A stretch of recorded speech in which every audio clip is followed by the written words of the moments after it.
Chris Summerfield and Summertime TV International subscribers remembers the great boxing coach Alf McGinness recorded reflecting on his life in 2013 in Bodylines Gym, Plymouth, Bay Docks. Bodylines Gym, how are you? Hello Chris, lovely, thank you. So we've been going through your album. Yes. The album of your life, basically. I can start off really, it's back in 1947. Yeah. And from onwards there I've done my national service at 55. So what age did you start boxing? 11 years of age. So how did you get into it at 11? Did I get into it at 11? Yeah. Well, a few friends was interested in boxing, a few bullies back in school, and we thought ourselves the only way we can do is get ourselves fit before we sort this sort of problem out at school. Yeah. And we joined up a club in town near the Kittle Institution. Yeah. And we was under the trainer of was under Pat Gamble from Ireland. Pat Gamble, which he fought. He fought Paul King for the British title. And what year was that? Professional in 1950s, late 50s. Yeah, late 50s, and he trained us. And from there, we done school boxing. Got a lot of school boxing then. Was there many people into boxing at that time? At the time there, I was going on as an amateur. I started employment at Calumet Engineering and boxing like Wednesday to Fridays, generally twice a week. We used to pull a crowd of 1,000, which a book will tell you. And where did they used to have the tournaments? We used to have the tournaments in Calumet Engineering. Yes. To Calumet Engineering, and also Drake, HMS Drake. Yeah, and plus all the clubs over travelling like the Barnstable, Liscard, Keep Fit Club, every club you can imagine in the West Country. Yeah, and from there, you progressed. If you was picked or you got on some good fights, which our student won some good fights, I was nominated to take our place. Uh-huh. So health and safety has changed a lot over the years, hasn't it? Health and safety, yes, quite a lot, health and safety. But there again, I find the sport well entertaining, and I also find there's quite a few extra involved there when you got the Olympic Games or Paralympic. How does it affect you? You know, we're in April, it's April the 6th today. On the 4th of April, a boxer died in the ring, and it got headline news across the country. And it's the first time in 18 years, I think, it's happened. Yeah. Which is very sad for the boxing community, isn't it? Well, according to that, and when you're working... He didn't die in the ring, but he died from... But working out that and find out how many boxers are, amateur and professional, and also all other sports, is kickboxing and judo and all that there. Yeah. It's very, very rare. It's like horse racing or anything else. Exactly. The deaths, happen, but the minimum, and they shouldn't be thrown into hysterical proportions. Well, you hit the nail right on the head there by talking about horse racing, because the man who won the national had a bad accident. Fell off his horse the following day. Yeah, probably got carried away with himself. Exactly. And took a stumble and got head and back injuries. So you're going to quickly take us through your albums then. Well, I can take you through the album here, like I say, from dates and all that there. This album now, which was lost, and bits and pieces have been put into the album when I went away into national service. So what's this all about on the first page? Well, this is here. I ain't got my glasses. Sorry. These cards here from fights that I had at an older age, compared to what I could find to put into the book. Yeah. As I joined the national service myself. Do you remember these fights? Oh yes, yeah. What happened at these fights then? Well, all these fights here we are fought here mainly were Charlie Nose of the Gun Crew. Yeah. So he was in your regiment, was he? He was in Navy. Oh, and myself, that's when I was a civvy. I'm a civvy now. Before, so you beat him. When I went into the army and when I come out of the army, I had previous amateur fights. Yeah. Like this one here, for instance. Alf McGinness of Swilly. Member Price's club, which was a new trainer, Tommy Price, which I stayed for many years. What's Swilly? Swilly. What is Swilly? Well, Swilly was built up for the prisoners of war Right. I don't know if you ever knew that, but it was built up for the prisoners of No, war 'cause this and for the video- men that come home injured, Yeah. but which didn't materialise. So, I mean, this video is going out to probably international. So, Yep. Swilly is an area of Plymouth. That's quite right, yeah. So it was designed for prisoners of war originally, or prisoners of war were kept Well, there. when the war was still on, you Yeah. still had, can you call them prisoners of wars, because they built quite a lot of milehouse Yeah. and done all the roads at milehouse. And also the breakwater. That's quite right, and the breakwater. This one here, I'll give you a little read up on this one. Yeah. Alf McGinness of Swilly, a member of Tommy Price's club, to amateur boxing promotions at Exmouth on Saturday, Exmouth Hall on Saturday, when he dealt out a convincing beating to no less than Michael Connor, the national ABA light welterweight champion. Writes our boxing correspondent. Officially, at the fight, we had the Patchway boxers come down here and their promoters. And as it states here, I took Michael Connor's place and won the fight, and that was December the 13th. I can't remember the year. Yeah. December 13th. As it's there in black and white, look. I replaced Michael Connor, who had been originally selected. Yeah. So another tour of Price's club boxing in the States there. So have you ever knocked anybody out? Yes, quite a few. And how does it feel to knock people out? Well, I suppose it feels the same when you feel a punch yourselves a little harder It's either than them what or you you. accepted before. Yeah. Do you ever get concerned about them? Yep. You do get concerned. Yeah. But the point is, nowadays, you got now the protection which we never had was the aid guard. Yeah. And when you see it now, you got an aid guard, you got a body protector, you got gloves. Helps to you got- prevent the egg shaking effect of the brain. Exactly. And the aid guard is actually it's like anybody that's had a fall and they think it's broken neck or a spine injury and all that, which more or less saves you when you get punched and gets knocked down to the ground in the ring. Yeah. And the point is, it breaks your fall. Yeah. So what have we got here, Alf? Well, this one here is another meeting, another one here. 5 Plymouth men for Exmouth. That was the show again from Tommy Price's. Yeah. And it was in the middleweight was Georgie Bray of Price's club, 6 counties champion at Goings weight, and also Bray. Price's light welterweight, Alf McGinness, be up against a tough nut to crack. This is a fight previous, and he's up against Michael Connor, which you will be meeting at Sidmouth. And that's a bit, I've read, Yeah. split in bit. Yeah. Which I'll give you details of that, and you know. Yeah. It's a great record to have. Yeah. So, right, this one here. This was another 1,000 crowd held at the Royal Naval Barracks at what they call HMS Drake. Yeah. And there was a fighting then on the bill was Charles Nose. They called him Ginger Nose. Yeah. Charlie, good light welterweight, good man, good, really good. Did you get a wage for the fights? No, it just got trophies. Trophies, or you could never receive money as amateur. Yeah. They weren't paying you no money whatsoever. Because you become a professional as soon as you get paid. Yeah. Exactly. Okay. And this fight here, if you That's look the at problem it, with my career. if you look, I keep being told I'm an amateur because I'm not getting paid for what I do, but I'm good at what I do. it's the same as what I've done this week. You know, all that crowd. Yeah. This is the. Do you want that writing in there? Yeah. Right. Just trying to move away This from the McGinness back. Nose return should be a thriller. Yeah. But let's get over this turf fight.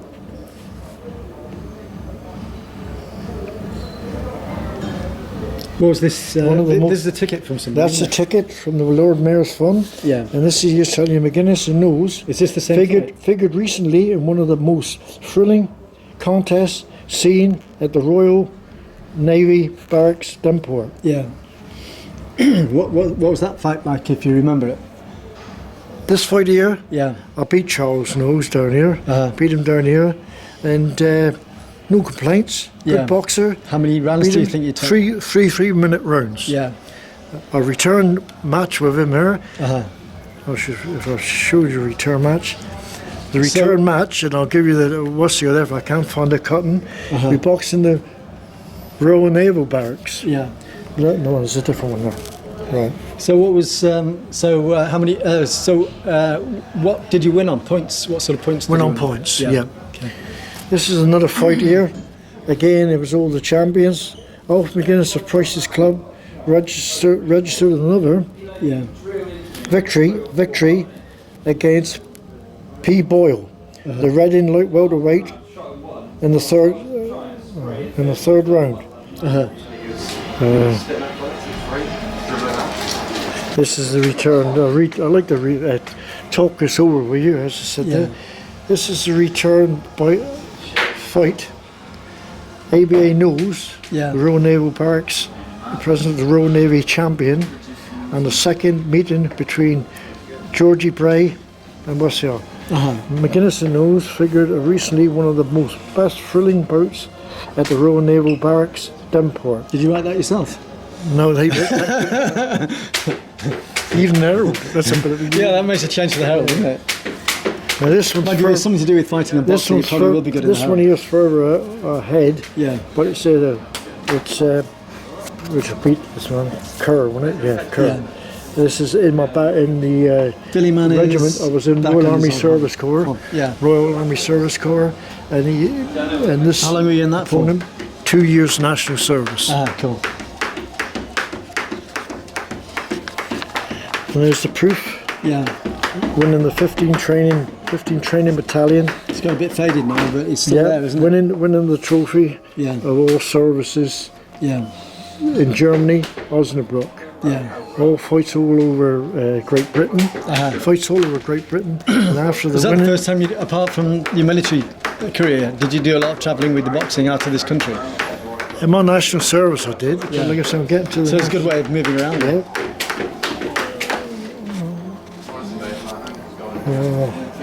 I don't know who this one is. McGinness shows ring craft and punching power. Yeah. That's the Queen's Hall Barnstable. Uh-huh. I fought a man there. Does that still exist? Terry Nichols, I beat him. Yeah. Terry Nichols. Beat him convincingly on points. Yeah. There's a boxing reporter there. Was he about the same size and weight as you? No, I started giving away a little bit of weight because I couldn't get fights and couldn't get training partners. Yeah. And I found that way. There's one. I got that one. Get that one's Colin.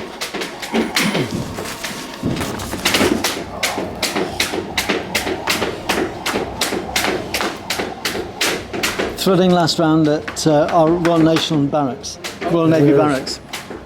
That's what's the other, yeah. McGinness, I haven't got my glasses on.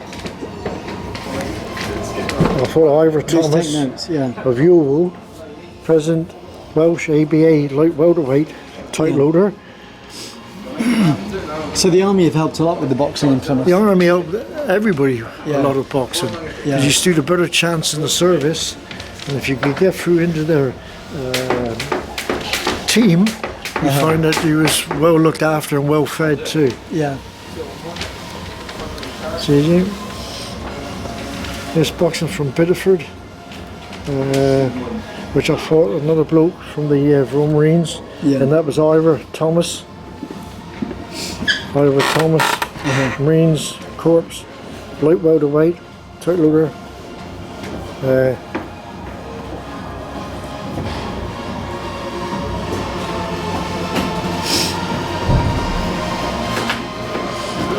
As you can read along here and put that Yeah. story in there yourself. Yeah, I've already got it actually scanned.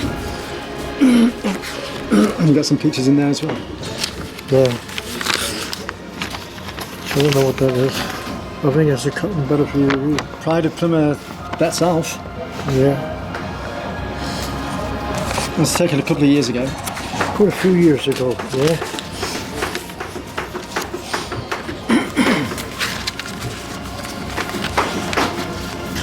See, look, it's falling all out here, look. Yeah. Definitely falling out.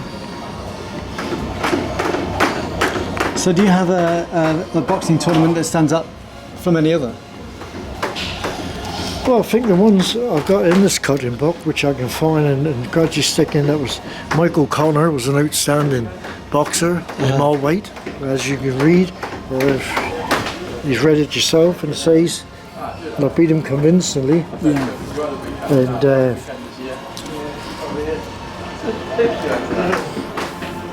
not too much. So how many years have you been teaching boxing? Well, I'm still been in the game with boxing since in the late 1962s. Then I turned from there, coming in.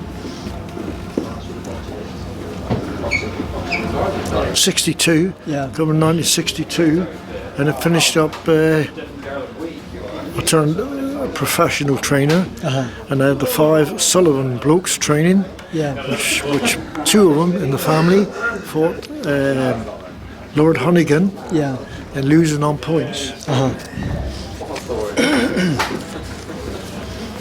Another one there, though. I don't know where that comes from.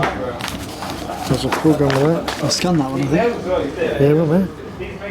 See if we got my name on it. There it is. Ralph McGinness, Royal Navy Barracks, the Russia Navy champion. And Ralph McGinness's Price's Boxing Club. You don't know what year that was? The 6th of November 1957. That's lasted well, isn't it? On top of that, I was 1 then. 1957, I was just coming out of the National Service. Went in at 55 and come out 2 years. Crikey.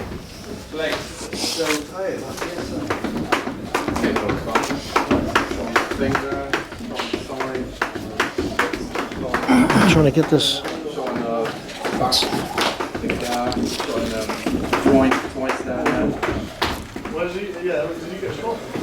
It's just names, you can't see it. Yeah, it's a shame we haven't got the dates, and then we could have got the records. Well, that's what I'm saying. It's nice if you can get it over the papers. Nothing there. Oh, look at that. There it is. There's one of the Sullivans. That's Dennis Sullivan. Well, they became Then renowned he fought fighters. Lord Hunnigan. I trained as a coach with his dad. He was manager.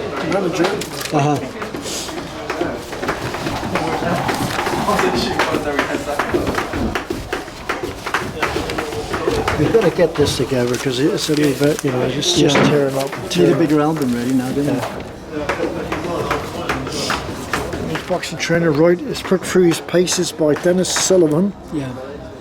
But on Saturday, what are they famous for? They're renowned fighters. Because keep mentioning that name. And I say Hulk will be showing plenty of fight to complete the marathon, which I did. On several marathons. Run several marathons, not one. And this is my boxing team, Army Service Corps, Royal Army Service Corps. And my friends, Kenny Lynch. Kenny Lynch. Is he a comedian? Kenny Lynch is a singer. Right, okay. And he won. Because there was a comedian called he had a record, first number 1. Might have been the same one. On the roof. Up on the roof. That's right. Yeah, I remember that one. And that's 1950s.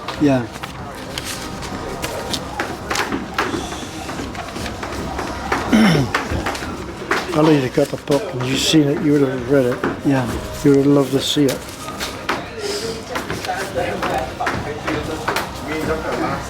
This one? These are all different fights,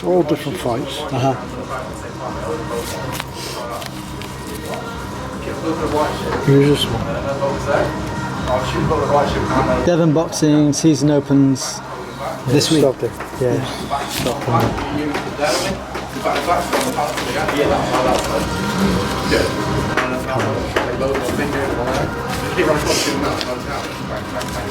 Pride of Plymouth, that's all. Have we seen that one? I got that one,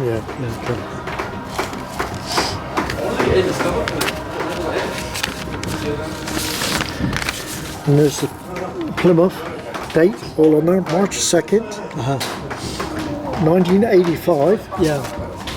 And I see professionals, professional boxers, and that's our meeting at Stoke. And that's where we used to appear there, wearing all our boxing ties, and a presentation. So have you always lived in Plymouth, apart from being in the military, when you were travelling around with the military? Yes, always lived in Plymouth. I like to say, pick out one or two for me, was a good professional was Flash Atkins, and quite a few professional boxers.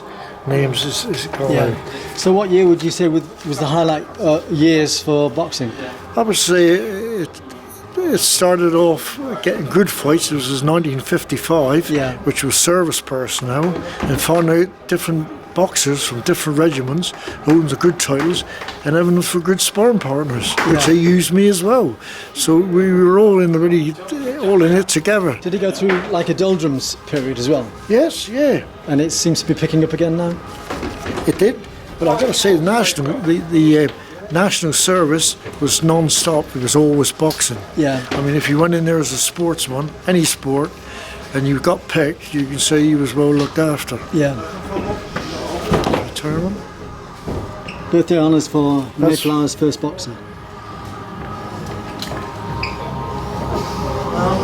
Have you still got all these trophies on a shelf? Yeah, I got them home. Yeah, all the strip. Or are they in boxes? Yeah. All the strip in colours was Mayflower, and as you can see here, it says I was the first man to wear the Mayflower colours into the ring. Yeah. Opening show. Cheers. All right. Cheers. Flashback to the 1950s. Yeah. Which before I went in the service, I boxed right through from 47. So how old were you there in the 1950s? 1950s? What am I going to say? You had black hair then? Yeah. This one here in particular, I was still doing at Mayflower, which they give me a presentation of a clock on my 67th birthday. Yeah. You still got that clock? Still got the clock. And it still works? Still works, yeah. Good. I've only got it for the time. Yeah. Yeah, well, time's money. If you're a professional, that is. Yeah, he's right up with Scott Dan as well. Professional, good boxer. Yeah. Done a lot for Mayflower. Yeah. It says here, all boxing through and through. Yeah. This is Mike Drake, he was on the committee of Mayflower. And son, Alf and Mayflower go together. Yeah. Alf is boxing through and through, and his loyalty to the club and beyond question. Yeah. Said Drake. He's very active. We're still training, and a senior boxer twice a week. Still training senior boxers twice a week. Yeah. Also, someone asked him for help in the weekends, all will be, or without any question, without. Yeah. So have we got any more in there to look at? Yeah, it's a lot, but there's a lot missing on the bloody book. But I want to come here.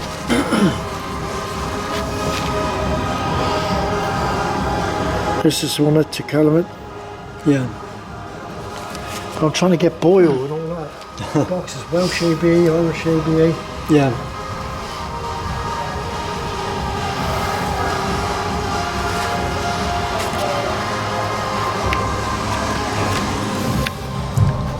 Now it's going to pieces. I've sorted them. Isn't it? I've sorted them all up. Well, threw them in, but after a time, as you can see, wear and tear. When I come out of the National Service, the book was hard to find. I found it was more or less dumped out when we were shifting. And so what do you think? Do you go through highs and lows as a boxing coach or a boxer? And if so, what were your lows? What would I? Do you go through highs and lows? At times when you feel high or low? Well, the point is, you never feel low, because the point is you're more concerned about the boxers and getting them through their fights. Yeah. Because as you know, you feel yourself, you may sweat and you may also think about it, which they don't say, oh, I don't worry about it. But honestly, before you go into the bout, but any bout, boxing bout, you'll find you got a little bit of nerve there. Yeah. And what are your highs then? What were the highest things that the highest achievements, or the highest, the most exciting things you've done in boxing, or even in a tournament? Well, I suppose when you've won one tournament and you've come out into the ring and just stuck one left hand out and caught it on the chin and he's gone backwards and they've counted them out, I think that was achievement on my own. So you've got a daughter in Australia? I've got a daughter in Australia and a grandson. Yeah. And I got a daughter in Southampton. And well, the family's in Southampton. Yeah. A good family. So they left Plymouth to go to Southampton? Yeah, I've seen him last week. Yeah. So I've got to say that. I did see him. I was looking at that there. I'd love to find that. I got Welsh boxes, Irish boxes, and all that there, which on the Evening Herald. Yeah. When I do find it, I like to show you in black and white so people can just read it and say, "Christ, you know." Yeah. So this is Terry Nichols. Terry Nichols is more of a welterweight. Yeah. But I used to give away, as you can see, I used to give away a few pound. As fights was beginning to get hard in the West Country. Yeah. So how do you like the way boxing is going at the moment? Well, what you see in boxing is boxing, and sometimes you put on a show there and see somebody, you know, you think really as a professional, Yeah. they put everything into it, and you do get a bad one, and you do get some brilliant fights, you know. Right, thanks a lot for that. My best fight is to think Nigel Benn and Eubank. Yeah. And one of the greatest fights I best ever one to watch. To watch, yeah. What year was that about? Well, It's quite a few years ago. Can't remember. Never mind. No, not really, not all that many. But Chris Eubank, yeah. if you want a copy of it, and I've got a copy, It'll probably but be it's on how you YouTube do anyway. it. Yeah, People can Yeah. YouTube it. There's another one there. I'd just like to finish this one off here. Okay. Alf McGinness will be up against D. Cogan, the Irish welterweight champion, which I beat. So you ain't got the papers just to show you. Yeah. One thing before you go, do you want to say anything to your family in Australia? Yeah, I'd like to say to my daughter, Maxine, I suppose now at this time of the day or night, or daytime, she's on the golf course playing a sport which I've played but absolutely no good. I'd like to win the trophies that she's won and the money as well. And she's in the sun somewhere. She's absolutely good. And the son-in-law.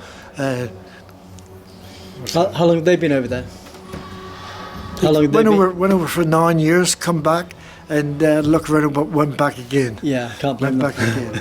I got a anybody in? Got a grandson. Yeah. He was disabled living over there, and that's what they done it for. They went over to Australia mainly with the grandson to give him more heat for the body, and they're going up. Yeah. So thanks very much, Alf McGinness, for going through your life story with me. Thank you. Thank you, Chris. Thanks to everyone at Bodylines Gym over the period I was recording there, and also to the great legend that was Alf McGinness. This has been a Chris Summerfield Summertime TV International Subscribers TV. You can contact me at csays1@gmail.com. Thanks for watching the video. It's a lifestyle thing. Be who you want to be.